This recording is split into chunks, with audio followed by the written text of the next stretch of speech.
los plazos, los mecanismos, qué es lo que establece la ley, profundizamos ahora aquí en Doble Clic. Escuchas noticias en profundidad. Doble Clic. Conduce Ramón Ulloa en Tele 13 Radio y tele13radio.cl. Y para eso nos va a ayudar aquí en el estudio, socio de Aninat Abogados y exdirector nacional del CERNAC, Lucas del Villar. Buenos días. Buenos días, Ramón. Gusto en saludarte. Bueno, estamos enfrentados aquí a la conversación que yo creo tienen todos los hogares, ¿no? De una u otra manera. Especialmente aquellos que ya, si en realidad les llegó la energía eléctrica, porque hay otros que están todavía con el problema de que no le ha llegado la energía. Entonces, pensando en este tipo de compensaciones, vamos tratando de detallarlo bien para que lo entiendan nuestros auditores. Tal como decía Asunción en la introducción, hay dos tipos de compensaciones que se establecen, ¿no? Así es. La ley del consumidor se modificó el año 2019 y se intentó estandarizar las compensaciones por corte de servicios básicos en general. Y básicamente la regla que ahí se señala es que la compensación va a ser equivalente por cada día de corte, y se entiende por día también superior a 4 horas de corte, el equivalente al valor promedio diario de 10 días del estado de cuenta anterior. ¿Qué significa eso? Que básicamente si una familia tiene un corte de un servicio básico, por 3 días es equivalente a lo que pagó en la cuenta mensual del mes anterior, ¿cierto? Eso es lo que se compensa por ley del consumidor. Ya. Sin embargo, la ley en su tramitación estableció que si existe un mecanismo de compensación, indemnización o resarcimiento en general sectorial, se va a aplicar esta con preferencia. Y ahí es donde entra la ley eléctrica, que establece una fórmula de compensación sobre 9 horas en lugares como Santiago al menos, que existe una alta demanda, y por eso sobre esas 9 horas se establece un mecanismo compensatorio que varía entre 5 o 6 veces el valor de la tarifa, ¿cierto?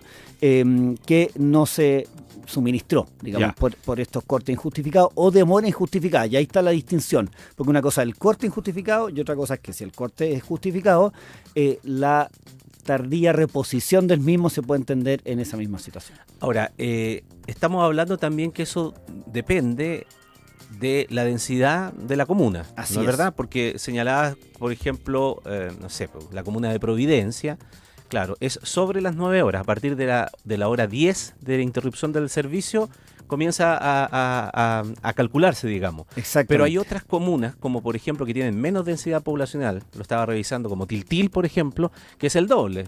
Son como 18 horas a partir de la hora 19, o no sé si 16, a partir de la hora 17. Exactamente. Entre menos densidad poblacional, más horas de margen tiene la normativa eléctrica respecto a las compensaciones por ley eléctrica. Por ley eléctrica. Por ley eléctrica. Ya. Y eso, bueno, y esa información, ¿quién la determina para hacer el cálculo? Porque la persona podrá decir, en mi casa yo no es lo mismo que mi vecino de 3 cuadras allá, o de mi hijo que vive en la otra comuna, y por lo tanto no puede ser igual la compensación automática porque está de acuerdo a mi consumo. Por supuesto. Eso es lo que establece la ley. Eso es fiscalizado y regulado por la SEC, por la Superintendencia de Electricidad y Combustible. Ahora, también es importante entender que en estos cortes donde hay daños bastante mayores, como todos hemos visto, digamos, pérdidas de alimentos, problemas con artefactos, etcétera, se busque compensaciones adicionales que a través de un procedimiento voluntario colectivo van a ser voluntarias, incluso sin un reconocimiento infraccional, a diferencia del juicio colectivo. Si fracasa el PVC o procedimiento voluntario colectivo, sea un juicio colectivo que también se discuten multas. Ahora hemos visto fallos que han dicho que si ya hay una multa sectorial, no se aplica multa por ley del consumidor, y algunos fallos han ido por otra línea, diciendo que estos son infracciones que corren de forma paralela.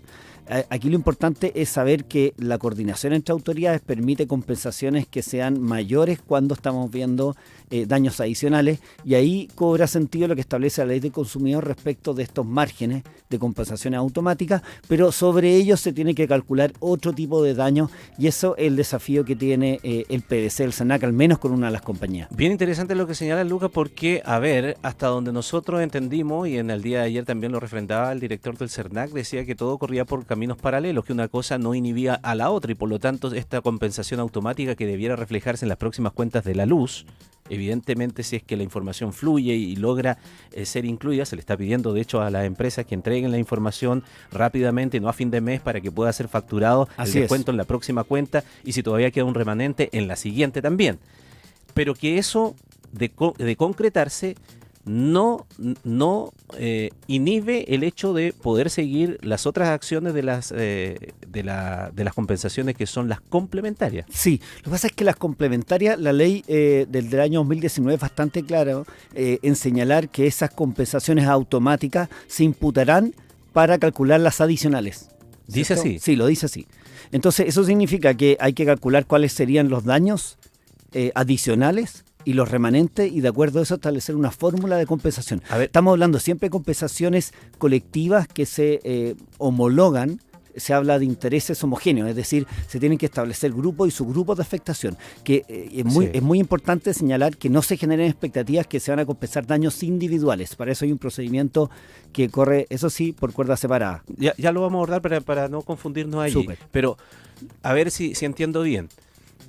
¿Podría ocurrir en algún caso, entonces, si eso, por decirlo de alguna manera, una implica la otra, una compensación implica la otra, que la compensación automática que se le calcule a un cliente pudiese ser de un monto que luego la demanda o la compensación a través del acuerdo colectivo fuese, como he dicho, fuese mayor y por lo tanto inhiba la segunda? Es decir, me pagaron en la boleta, no sé, por la pérdida que tuve. Yo tuve 11 días, soy de los más afectados, y yo tenía un alto consumo, no sé, X, ya, y por lo tanto me van a pagar casi en 2 cuentas de la luz, y eso va a ser, estoy inventando, Sí. 100.000 pesos. Ya. ¿Ya? Y resulta que después del acuerdo colectivo y toda la compensación se llega a que sean 50.000 pesos. Quiere decir que si a mí me devolvieron 100 y después el acuerdo colectivo es de 50, ¿no me van a pagar? No opera así la práctica. Lo voy a llevar a un caso bien concreto. Los cortes del año 2017, si bien la ley era distinta, se establecieron compensaciones que de alguna forma tomaron las compensaciones que se daba por ley eléctrica, con estos umbrales que ya conocemos, y que tienen una fórmula escalonada distinta a la que se incorporó el año 2019 en Ley del Consumidor. Y sin embargo se calcularon costos adicionales. Respecto a esos cortes del 2017, que fue temporal, ¿cierto?, de viento también, y nieve, las compensaciones fueron del orden de 5.000 millones de pesos para 185.000 consumidores afectados aproximadamente, ¿cierto? ¿Ya? Con la ley del año 2019 se han visto cortes, por ejemplo, en Osorno, en materia sanitaria, donde se aplicó la compensación de ley del consumidor porque no hay una compensación automática legalmente tasada, digamos, en la ley sectorial. Entonces se aplica directamente a la ley del consumidor, y adicionalmente montos bastante considerables de más del doble, o sea, el 100% de esas compensaciones y más, ¿ya? Ahora aquí estamos en un escenario donde la normativa eléctrica establece ciertos umbrales y además una fórmula de compensación, ¿cierto?, escalonada. Sí. Y la ley del consumidor contempla una, pero reconoce aquella que establece la ley sectorial. Y por tanto la discusión se va a dar por las diferencias. Y esas diferencias, si es que no logran pasar esos umbrales, efectivamente no debiesen darse. Es decir, tienen que sobrepasar esos umbrales porque se computan, y luego de eso a daños mayores que van a ser producto de una discusión técnica con informes económicos y especialistas que van a determinar las agrupaciones de consumidores más afectados. Evidentemente aquellos que tienen más días de corte, pero también se pueden conformar subgrupos que tengan condiciones especiales, por ejemplo, cuando esto lo permita. Por ejemplo, los que son insulinodependientes, por ejemplo, que han perdido medicamentos. Ahí la casuística depende de la información que tenga el CERNAC a través de los reclamos, los mismos alcaldes que la puedan llegar a acompañar a este procedimiento voluntario colectivo, y ahí se van incorporando con ciertos umbrales agrupaciones de consumidores que obtengan compensaciones mayores. Ya ha dado a conocer el director del CERNAC que las compensaciones van a superar, según las estimaciones que ellos tienen, los 100.000 pesos incluso.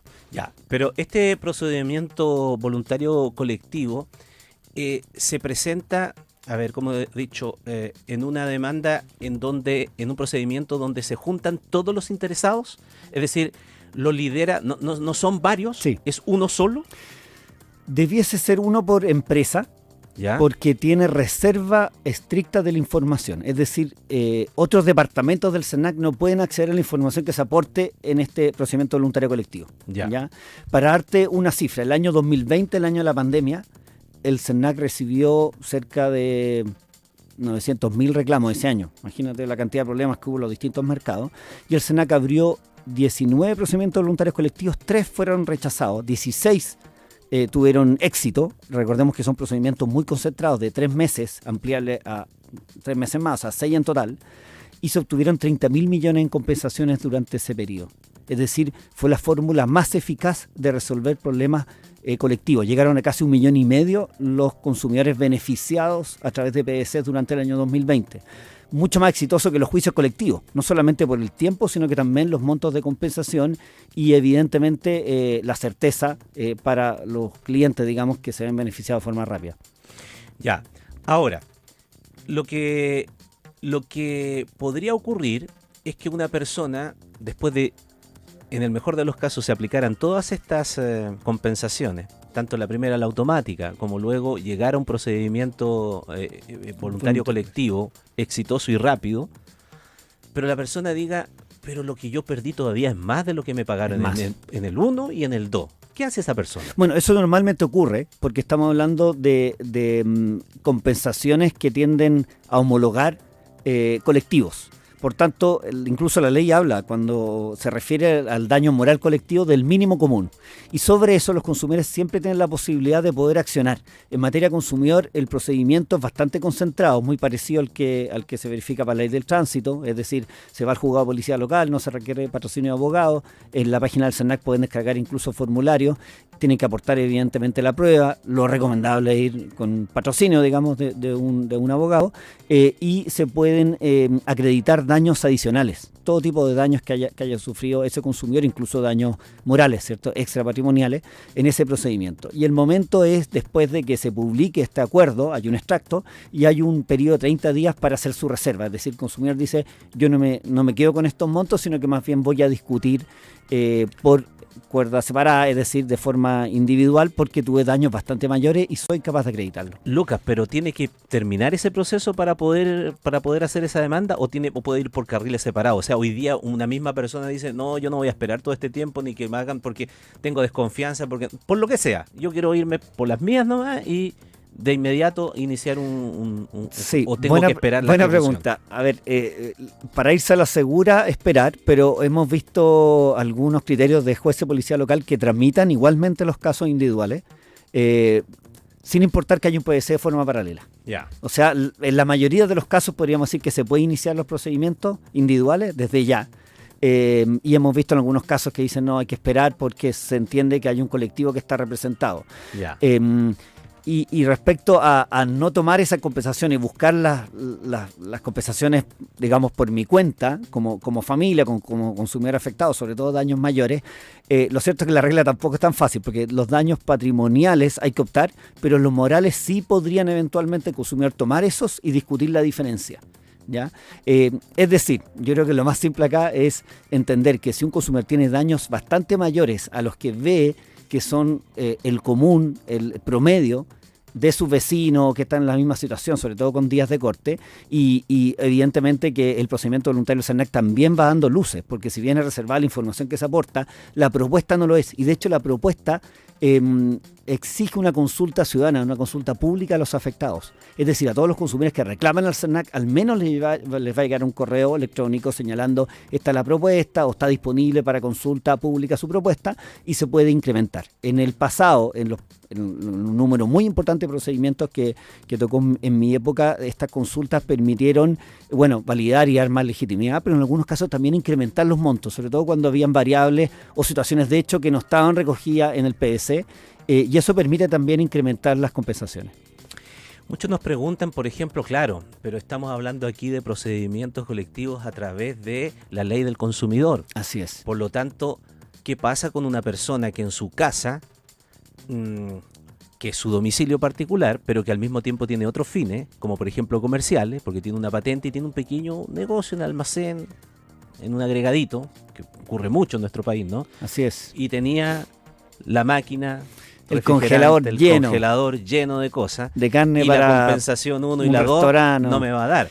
Pero yo no soy un consumidor. Claro, exactamente. Yo soy una pyme. Bueno, hay que señalar que desde el año 2010 la legislación le otorga la calidad de consumidores a los micro y pequeños empresarios. Le asisten los mismos derechos que los consumidores finales. y pueden demandar a través del mismo procedimiento, que es muy concentrado ante los juzgados de policía local. Incluso pueden presentar demandas colectivas. 50 o más pymes afectadas o una organización gremial. Como pyme. De pyme, sí, de MIPES en rigor, micro y pequeñas empresas. Pueden demandar también daños a los proveedores. Tienen algunas reglas especiales, pero se rigen bajo la misma legislación que los consumidores finales. No los puede representar el CERNAC porque defiende consumidores finales y estos pymes muchas veces son proveedores. Entonces incluso ellos pueden tener problemas para cumplirle a consumidores. Y lo que tienen que hacer es cumplirle primero a los consumidores y después tienen derecho a repetir o a pedir, digamos, a su vez que le responda la empresa que le provee de cualquier tipo de servicio bien, digamos, no necesariamente de servicios básicos como en este caso. Y tienen la posibilidad también de accionar y se ha visto en el pasado que esas compensaciones son generalmente mayores. Cortes, por ejemplo, de servicios sanitarios, de agua potable, evidentemente que generan daños mayores para los micro y pequeños empresarios. Estamos hablando de un almacén, pero también de un restaurante o también una empresa que presta servicios de belleza, ¿cierto? Peluquería. Claro. Estamos hablando de un conjunto muy importante, pequeños gimnasios de barrio, etcétera. O sea, hay muchos micro y pequeños empresarios que pueden prevalecerse de esta norma y buscar compensaciones tanto individuales como si se organizan colectivas. Ya, y si no lo puede representar el CERNAC como MIPYME, ¿tendrían que sus organizaciones gremiales? Sus organizaciones gremiales o 50 más afectados pueden otorgar patrocinio y representarlos. En el caso de los cortes del año 2017, la Municipalidad de Las Condes, a través de mandatos a su alcalde, en su época no solamente demandó por consumidores finales, sino que también por micro y pequeños empresarios que eran vecinos, digamos, de la comuna y que también obtuvieron sus compensaciones. Es muy importante lo que dijiste al principio, Lucas, que en todo caso todos estos procedimientos que estamos tratando de explicarlo, ¿no? No debieran generar una expectativa muy alta en las personas referente a que su caso individual va a ser satisfecho aquí así de manera rápida, ¿no? Sí, ahí es bien interesante ver que, claro, no hay una compensación individual, sino que es más bien a grupos. Y homologación de daños colectivos, pero ocurre la lógica al freerider, es decir, si nadie acompaña antecedentes, el CERNAC cuenta con menos datos para poder formular modelos compensatorios, ¿cierto? Por eso el llamado es a presentar igual su caso, aunque hayan daños que sean individuales, pero bueno, si son muchos individuales ya pueden pasar a ser un colectivo. Es una generalización, pero sirve para entender la lógica de cómo se van formulando precisamente estos grupos o subgrupos de afectación, y eso hay que contrastarlo con la información que tiene que aportar la empresa necesariamente para seguir dentro del PVC. El CERNAC incluso podría cerrar el PVC como fracasado si es que las compañías que voluntariamente se acogen a él no acompañan los antecedentes suficientes, y por otro lado también generar modelos a través de la información que recaba el CERNAC, principalmente a través de los reclamos. Lucas, yo sé que esto lo discutimos bastante cuando se tramitó las modificaciones a la ley del consumidor y se fue al Tribunal Constitucional y todo aquello, y la del CERNAC con diente o sin diente, etcétera, etcétera, que se habló mucho, pero por ejemplo, cuando ocurren casos como este, ¿no da un poco de sentido o se vuelve a esa discusión de que si el CERNAC tuviera medidas sancionatorias inmediata, directa, y no tuviese que estarle pidiendo por favor incluso a las compañías eléctricas hoy día que se allanen, que no coloquen dificultades, que no judicialicen, que entreguen la información y se allanen a un procedimiento voluntario colectivo para poder llegar a un acuerdo? Porque pueden decir que no, y eso se puede alargar muchísimo. ¿No era mejor tener esa potestad de sancionar y discutirlo después en tribunales? A ver, yo creo que desde el punto de vista técnico hay mucha mitología en esto. Es como una caricatura del CERNAC sin diente. El juicio colectivo en Chile es de los más potentes del mundo. Daños morales colectivos pocos lo tienen, y multas de hasta 40 millones de dólares también, casi no existe. Y la gran mayoría de los procesos que uno ve, por ejemplo, en Estados Unidos, la gente se tiene que inscribir. Aquí se representa toda la clase, incluso el consumidor sin saberlo. Y puede salirse del colectivo, ¿cierto? Haciendo una reserva. Entonces es una herramienta muy eficaz, y así han dado cuenta organismos internacionales como UNCTAD, que depende de la ONU, cuando hizo una revisión del sistema en Chile. Ahora, efectivamente, este es como un eslogan, como el CERNAC tiene que digamos, aplicar multas directas. La verdad es que hay un proyecto de ley en la actual tramitación que se llama CERNAC Te Protege, que busca que el CERNAC tenga procedimientos sancionatorios, pero para casos individuales. Entonces no repercute en esto, y además no se obtienen indemnizaciones. Entonces es muy costoso para el Estado, y es poco eficiente porque no se representa colectivo, sino que casos individuales. Entonces, desde el punto de vista técnico, no es una buena solución, no es eficiente, no lo han recomendado los organismos internacionales, pero acá en Chile todavía estamos enredados en eso. Yo creo que hay algo de ser autoflagelante respecto a nuestro sistema sin ver las bondades que tiene y la eficacia que tienen los juicios colectivos y los PS, para qué hablar. En otros países vecinos, leyes del consumidor, ¿tienen modificaciones respecto a eso? ¿Allí los organismos que representan a los consumidores tienen capacidad sancionatoria? Es que es un buen punto, porque acá en Chile la gran mayoría de los juicios colectivos, desde que nacen esto, ya estamos cumpliendo 20 años con juicio colectivo, lo ha interpuesto el mismo CERNAC. Y las compensaciones han sido tan altas. Si vemos sobre todo en materia financiera, bueno, telecomunicación hay que ver mucho, y servicios básicos en general, y comercio, digamos. Las multas han sido tan altas que incluso han cubierto lo que significa para el Estado el presupuesto de mantener al CERNAC año a año. Ha sido muy exitoso desde el punto de vista de las compensaciones colectivas. Han logrado más de 5 millones de consumidores y cientos de millones de dólares en compensaciones.